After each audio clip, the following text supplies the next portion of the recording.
नमस्कार। स्रोत सामग्रीमा आधारित हाम्रो यो विशेष विश्लेषणात्मक प्रस्तुतिमा स्वागत छ। आज हामी मानिसका आवश्यकताहरूको एकदमै रोचक यात्रा र आन्तरिक शान्तिको अन्तिम खोजलाई दृश्यमार्फत बुझ्ने प्रयास गर्दैछौँ। यसले खासमा हाम्रो जीवनको अर्थ र मानवीय सन्तुष्टिलाई कसरी परिभाषित गर्छ भन्ने कुरा छर्लङ्ग पार्न मद्दत गर्नेछ। सुरु गरौँ है त। अब यो अत्यन्तै गहिरो विचारबाट सुरु गरौँ। स्रोत सामग्रीले प्रश्न भन्छ, मानिसको जन्म केवल सास फेर्न र बाँच्नका लागि मात्र पक्कै भएको होइन। मानिस त अर्थपूर्ण अनुभवहरूले भरिएको एउटा उद्देश्यपूर्ण जीवन जिउनका लागि जन्मिएको हो। सुन्दा सामान्य लागे पनि यो भनाइले हाम्रो सम्पूर्ण विश्लेषणको एउटा बलियो आधार खडा गर्छ। आजको हाम्रो यो विश्लेषणको मार्गचित्र सरसर्ती हेर्दा यस्तो देखिन्छ। पहिलो, जीवनको यात्रा।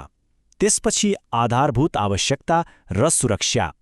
तेस्रोमा प्रेम, सम्बन्ध र अपनत्व। चौथो, सम्मान र आत्ममूल्य।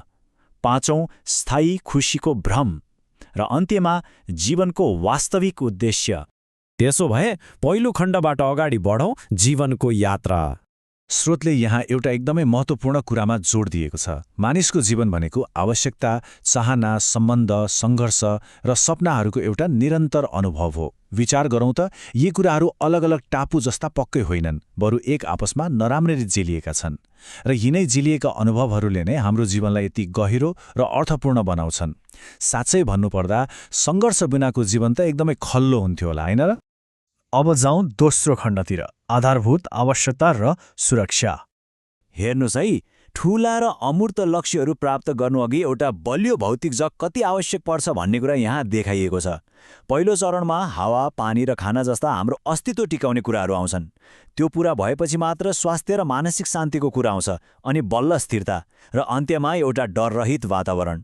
मुख्य कुरा के हो भने, आधारभूत अस्तित्व र स्वास्थ्य बिना भोलिको सामना गर्न आवश्यक पर्ने आत्मविश्वास र भरोसाको त हामी कल्पना पनि गर्न सक्दैनौँ। तेस्रो खण्ड रहेको छ प्रेम, सम्बन्ध र अपनत्व। एउटा शाश्वत सत्य के हो भने, हामी मानव जाति पूर्ण रूपमा एक्लै बाँच्नै सक्दैनौँ। जब अघिल्लो चरणको स्थिरता र सुरक्षा सुनिश्चित हुन्छ नि, त्यसपछि हाम्रो यात्रा भावनात्मक रूपमा अगाडि बढ्छ। यहाँ देखाइए जस्तै परिवार, मित्रता र सामाजिक सम्बन्धहरूले हाम्रो लागि एउटा बलियो खम्बाको रूपमा काम गर्छन्। यिनै सम्बन्धका स्रोतहरू हुन् जसले हामीलाई भावनात्मक रूपमा बलियो बनाउँछन् र साँचो अपनत्व सिर्जना गरेर जीवनलाई साँच्चै सुन्दर बनाउँछन्। चौथो खण्डमा पुग्यौँ हामी, सम्मान र आत्ममूल्य। आवश्यकताको यो माथिल्लो सिडीमा पुगेपछि हाम्रो ध्यान अलिकति मोडिन्छ।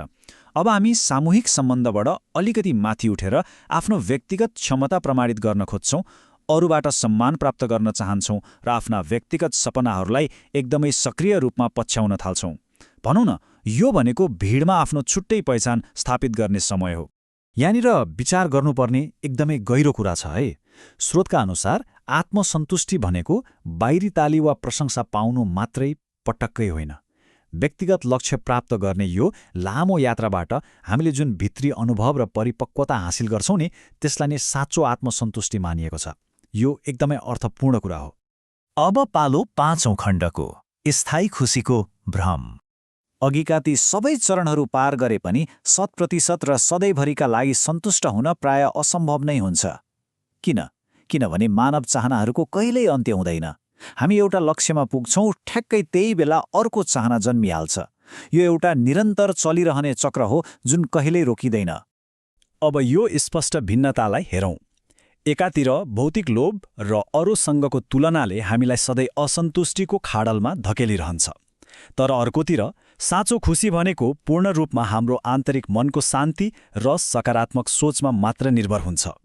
यही सानो तर एकदमै गहिरो भिन्नताले नै हाम्रो सम्पूर्ण जीवनको दिशा र दशा तय गर्छ। र अब हाम्रो अन्तिम खण्ड, जीवनको वास्तविक उद्देश्य। मानिसअनुसार जीवनका लक्ष्यहरू पक्कै पनि फरक हुन सक्छन्। कोही परिवारलाई महत्त्व दिन्छन्, कोही सफलतालाई।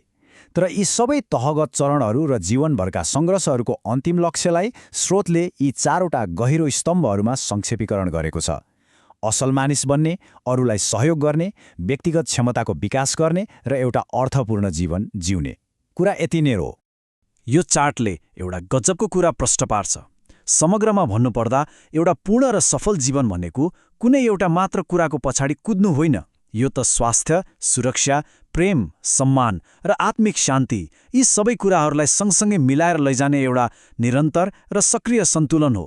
एउटा मात्र कुरा छुट्यो भने पनि जीवन अपुरो हुन्छ। स्रोत सामग्रीबाट लिएको एउटा गहिरो र सोचनीय प्रश्नको साथ हामी आजको यो विश्लेषणको अन्त्य गर्दैछौँ। भौतिक सफलता र भित्री शान्तिबीच कसरी सन्तुलन कायम गर्न सकिन्छ? साँचो अर्थमा भन्दा यो नै सायद हाम्रो सम्पूर्ण मानव अनुभवको सबैभन्दा ठूलो र निरन्तर चलिरहने चुनौती हो। यसले पक्कै पनि हामी सबैलाई आआफ्नो जीवनको प्राथमिकताहरूबारे गम्भीर भएर पुनर्विचार गर्न प्रेरित गर्नेछ।